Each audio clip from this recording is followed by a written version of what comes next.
வெளிப்படுத்தின 4ஆம் அதிகாரம் 10-11 வசனங்களை படித்தோம் என்றால் 24 மூப்பர்களும் என்ன செய்யறாங்க? பரலோகத்தில் தங்கள் கிரீடங்களை சிங்காசனத்திற்கு முன்பாக கலற்றி வைத்துவிட்டு பிதாவாகிய தேவனை மகிமைப்படுத்துகிற ஒரு காட்சியை நாம் இங்கே வாசிக்கிறோம்.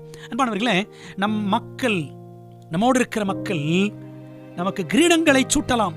இப்படி செஞ்சிட்டீங்க, அப்படி செஞ்சிட்டீங்க, இப்படி நன்றாக பேசினீர்கள், அருமையாக பாடினீர்கள், அழகாக இசை வாசித்தீர்கள், அப்படி நமக்கு கிரீடங்களை சூட்டலாம், நல்லதுதான்.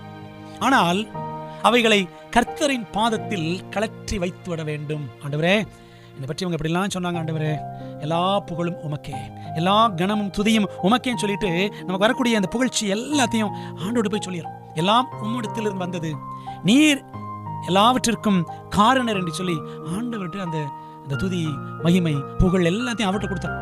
அப்படி தேவ சமூகத்தில் தனது கிரீடத்தை கலற்றி வைக்கிறவனை எப்போதும் கிரீடதாரியாகவே கர்த்தர் வைக்கிறார் என்பதற்கு எலியா எத்தனை சிறப்பான சாட்சி.